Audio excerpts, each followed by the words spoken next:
Hey, my friends, 2,400 points of tournament prep. Yes, tournament prep. Believe it or not, I have my first tournament game on Saturday. It's just a one-day event. It's probably going to be a dozen people, maybe 20 people, but I'm very excited. I've never been to one. I think I'm going to get my ass kicked. We'll see what happens. Now, this tournament has actually very lax rules. You can bring special characters, you can bring Demons of Chaos, do what you want. And I went back and forth about whether to bring Gork because he's badass and he's fairly cheap. But I opted for what I think is a more balanced all-comers list, or as much as I could kind of put together.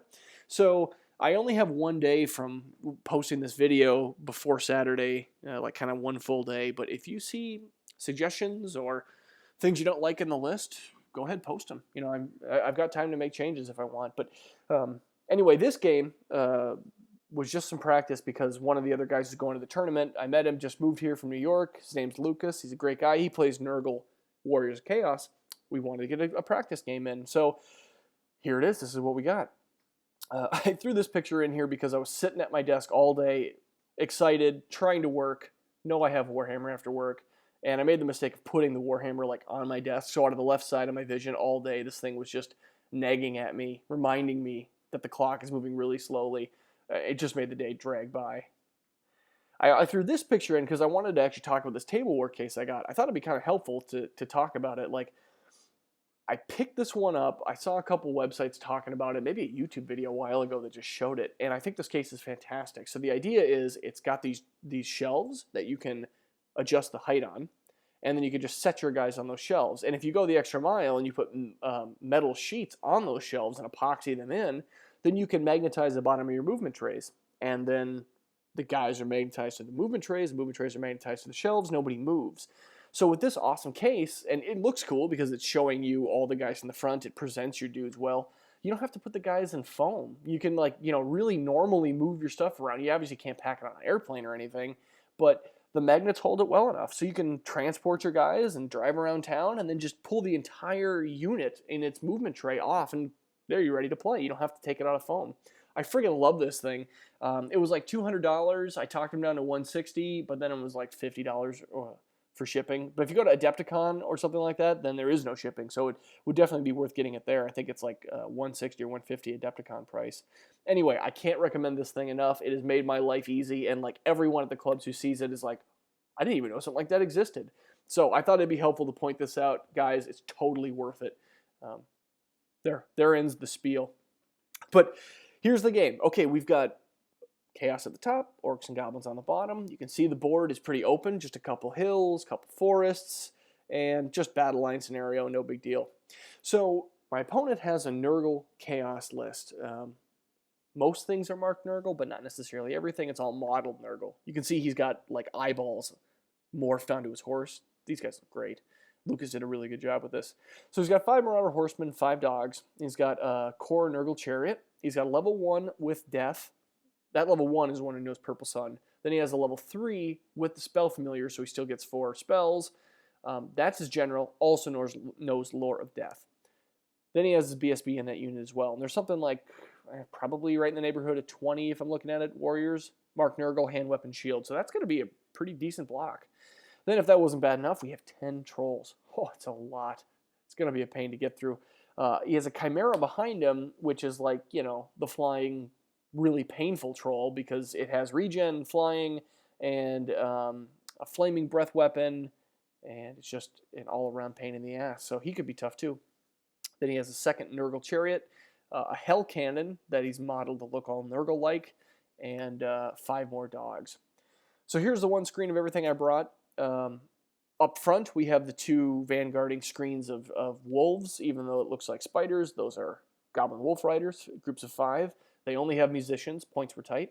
In the back, I've got 3 Spear Chuckas and 2 Doom Divers. So I'm trying kind of a gun line. And then sandwiched right in the middle, we have an Arachnarok on the left flank, a Mangler, and the wolves out front to protect him. Then a group of Trolls and a Chariot. Then my main fighting blocks are Night Goblins in the middle to tie stuff up, Savage Orcs with my level 4 and BSB on one side, Black Orcs with the Flaming Banner on the other side, a second Mangler, another Boar Chariot, and a Wolf Chariot.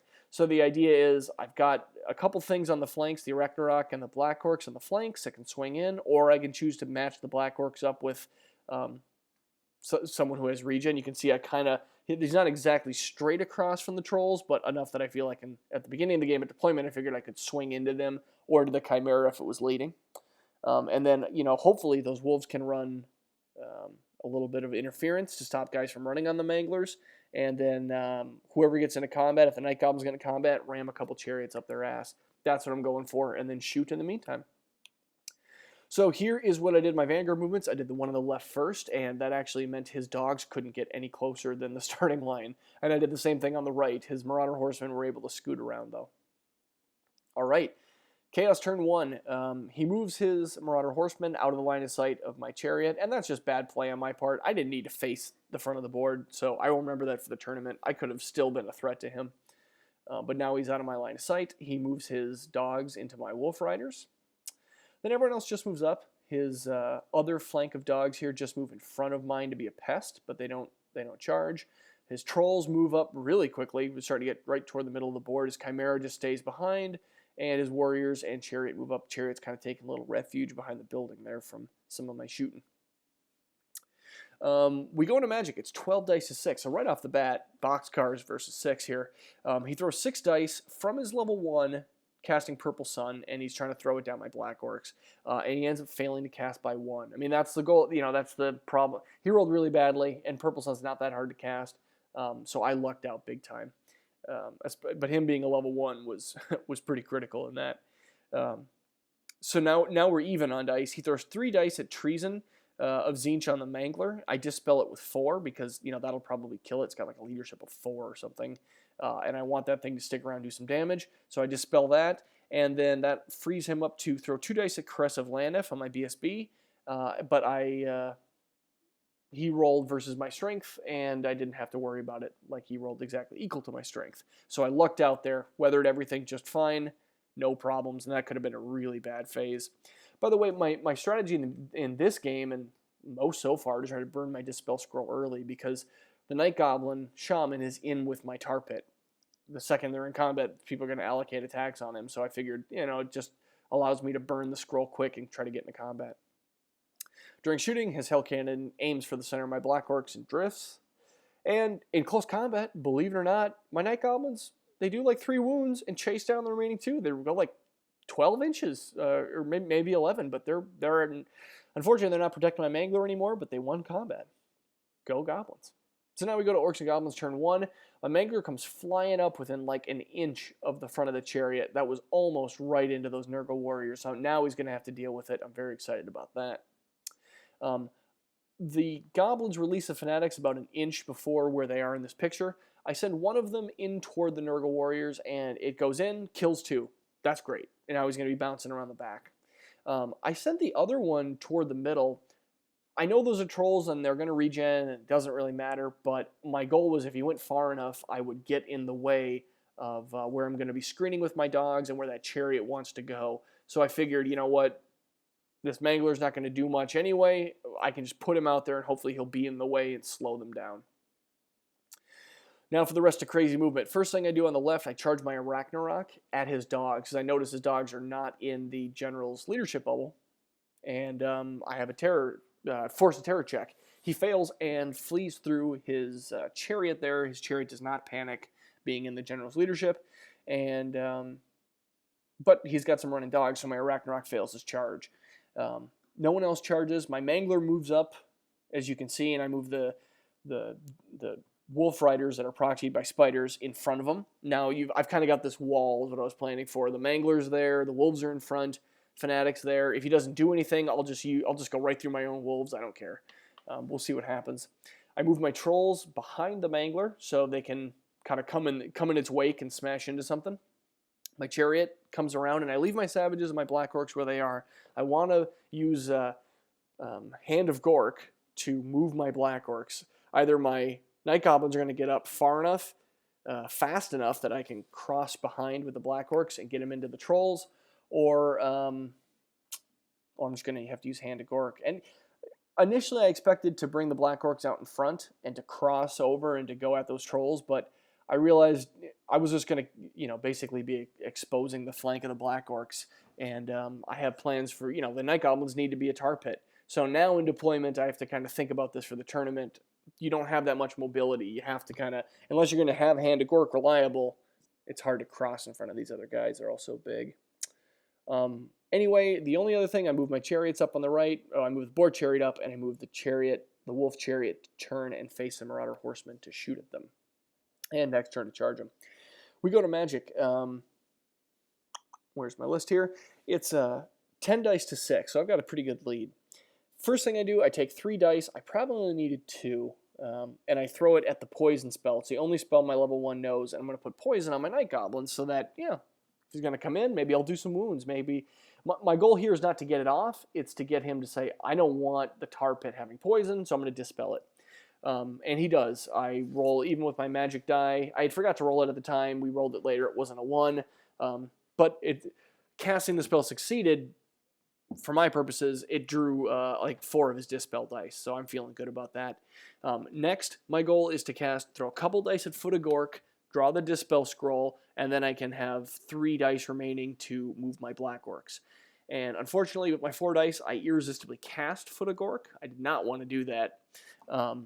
It goes off, obviously. It drifts off of the top of the Nurgle warrior, so I don't even get anything. It goes like 8 inches in front or something. Doesn't hit anyone. Not the juiced up version either, so it doesn't stop twice. And then on the miscast, basically both my casters take a wound. My shaman actually ward saves his wound, but the little goblin takes a wound, and I lose 1 die from the pool. So I have 2 dice left. I throw that at Hand of Gork to move my Black Orcs, and he was very able to dispel it, no problem. So could have been way worse in the magic phase, but didn't really get what I wanted.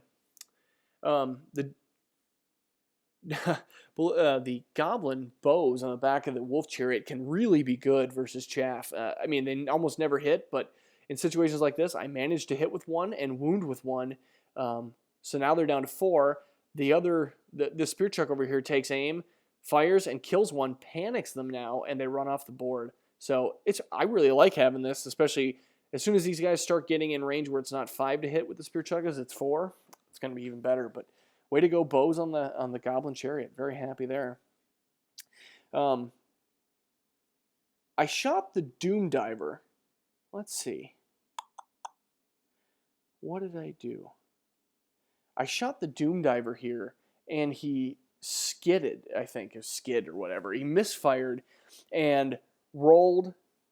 I think he had to hit the first thing that he came up to. Let me see. I've got 2 pictures of dice here. I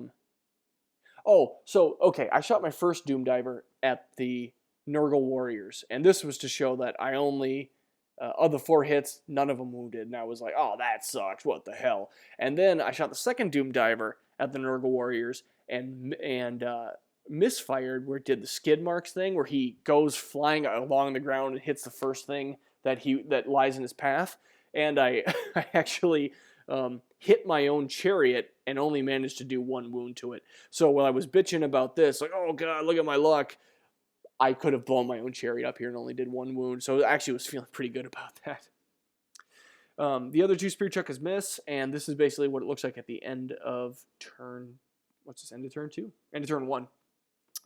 Chaos turn 2. He charges my wolves with his chariot and his trolls. I elect to hold because that's fine. If he wants to overrun, then he's going to take double damage from the Mangler and the Fanatic sitting there, and that's what these wolves are there for. He takes his Nurgle Warriors into the front of my Night Goblins, which is good, because hopefully I'll have Steadfast at least for a round. That's what I'm hoping for. Net him up. We'll see.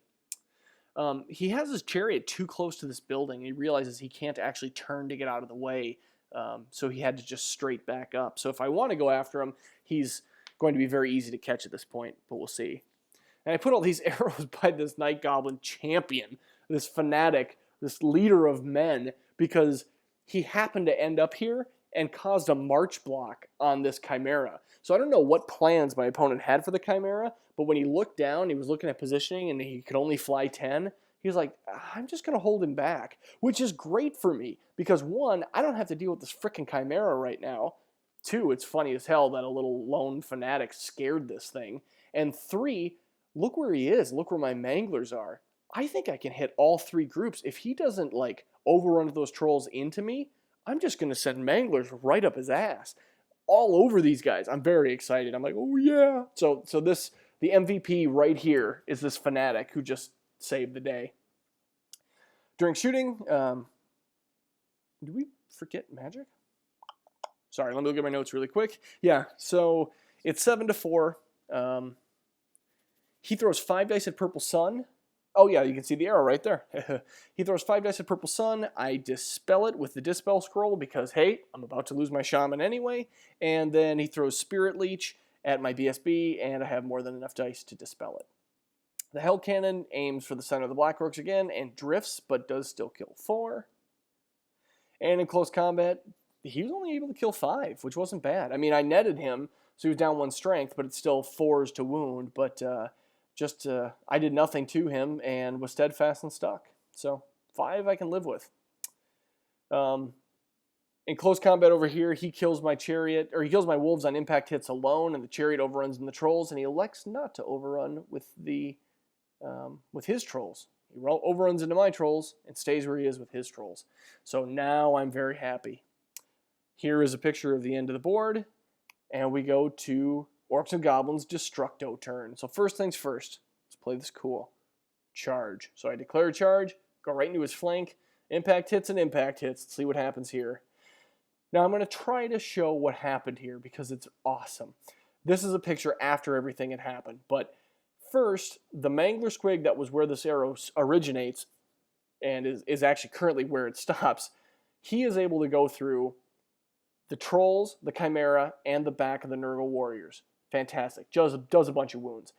The Mangler that was over there is able to do the exact same thing and land in front of the Fanatic without hitting him. So he goes Warriors, Chimera, Trolls. Boom, boom, boom. Bunch of guys taking wounds. The Fanatic that was sitting in front there, I have to roll random distance now. He follows a random path. He goes through the Trolls and the Chimera, and he would have hit the Nurgle Warriors, but they were so many dead by now that they weren't back there.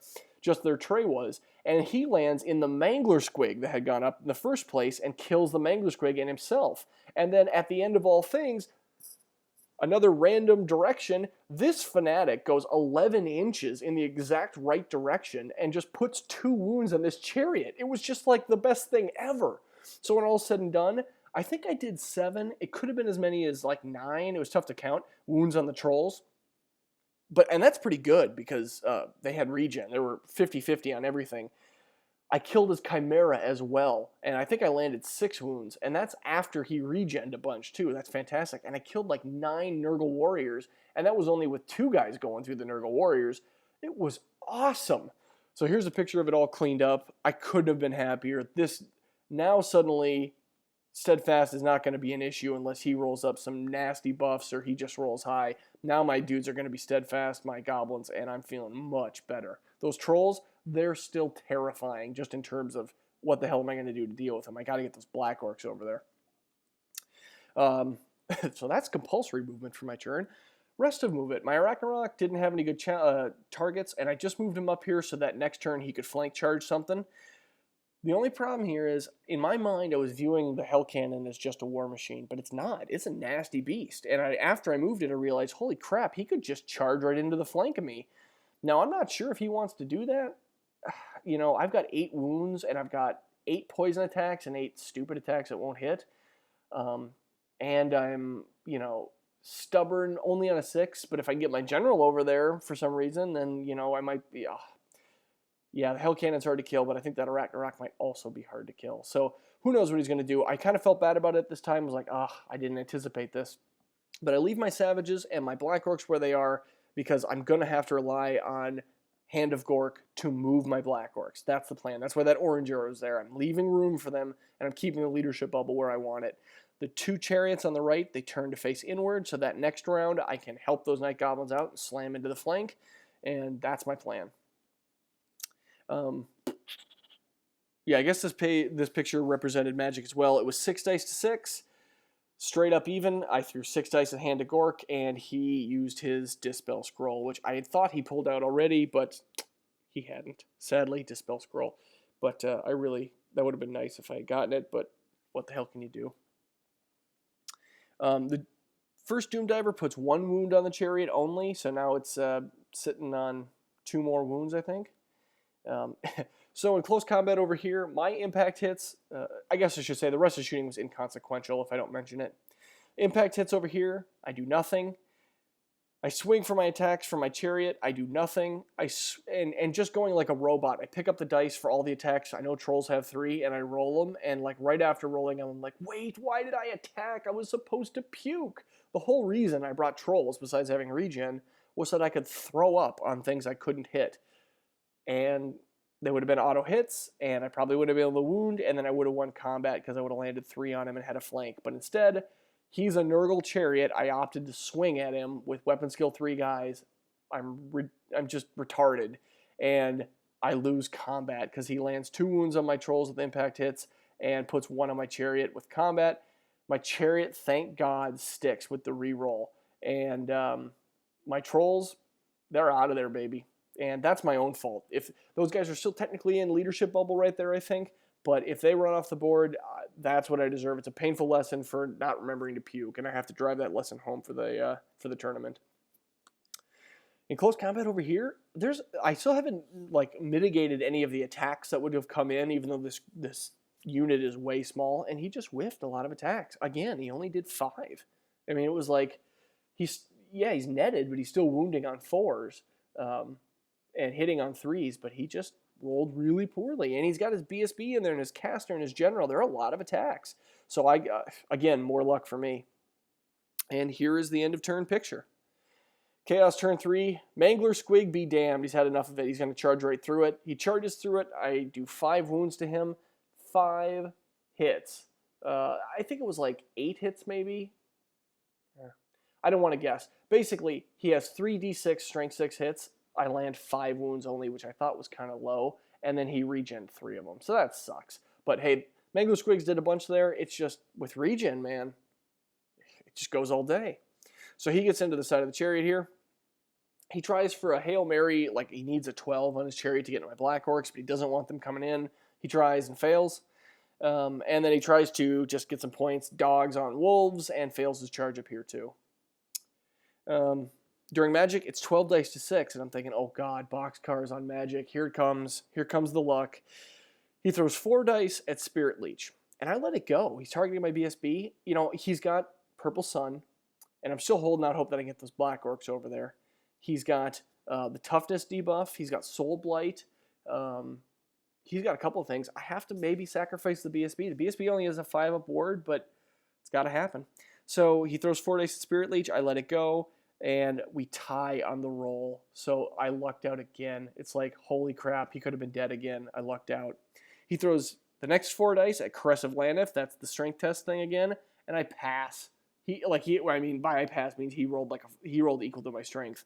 I can't believe it. I'm just going all day with this guy. He picks up 4 more dice to cast Purple Sun. Well, this is where I have 6, and I stop it.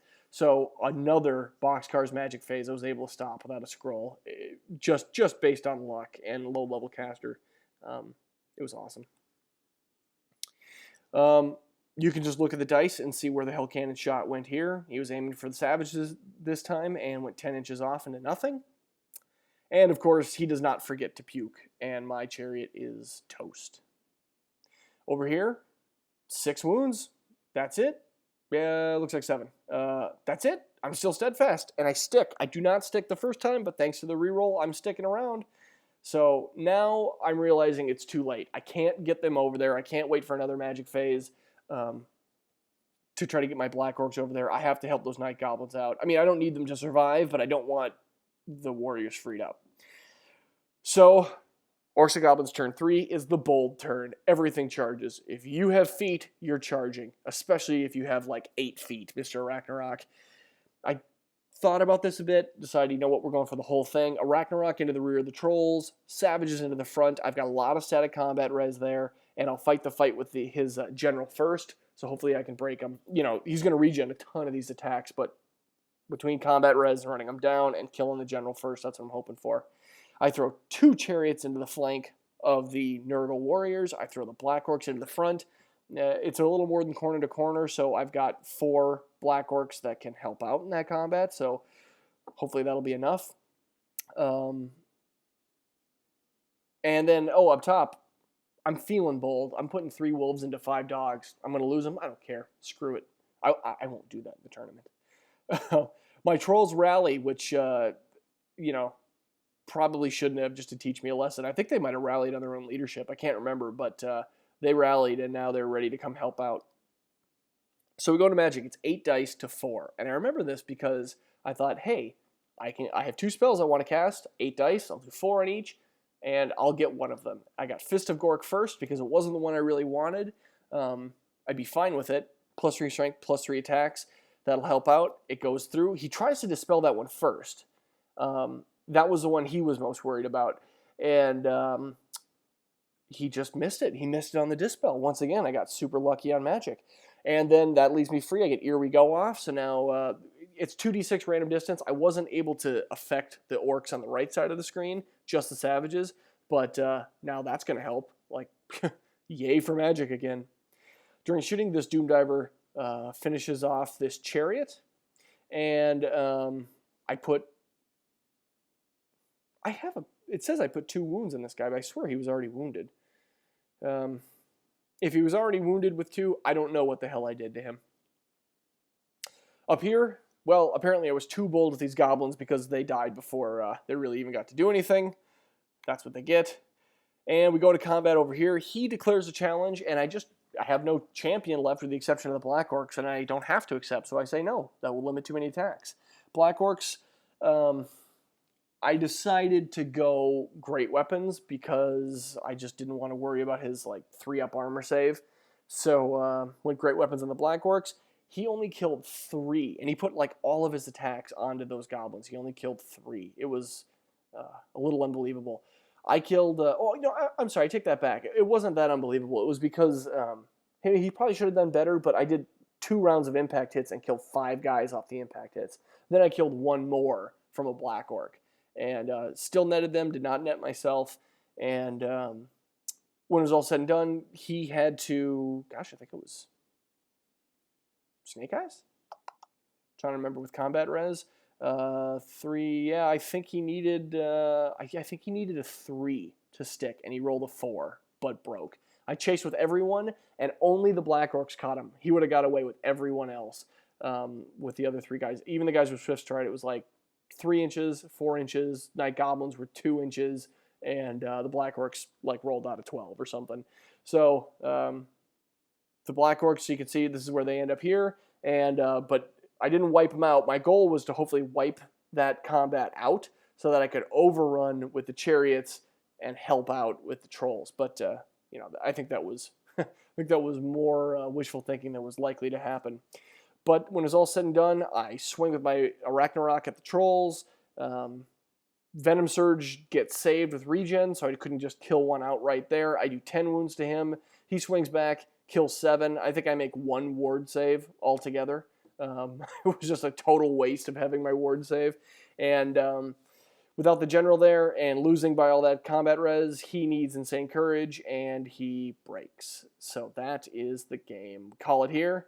Here's a fancy picture of the generals. God, it was a fun game, man. It was pretty crazy, and I think this is the second game I've played with a similar type of list where I've just won by doing this. Push forward when it makes sense in the middle, try to tie guys up, and then come with the pinchers on the sides. I think it's probably a pretty common tactic, but it's working well with Orcs and Goblins for me. It works good so far on aggro lists that want to come at me for whatever reason. So hopefully I can get some of that in the tournament, but I built the list so that hopefully it could, shoot a bit and doesn't have to get into combats it doesn't want to right away. It's not like my vampire counts where I just usually march forward. So that was the game. I took a picture just to show his banners. I really liked him. He did a good job freehanding him. His whole army looked fantastic. Just great. And then I painted up I think I'm almost done with him, my Forge World BSB model with the dead, bloodied dwarf slayer on there and the couple empire heads. I just freaking love it. It's a big dragon wing or a wyvern wing, actually. Absolutely love it. So I had to get a picture of the 2 banners, sets of banners together. That's it, guys. Thanks for watching.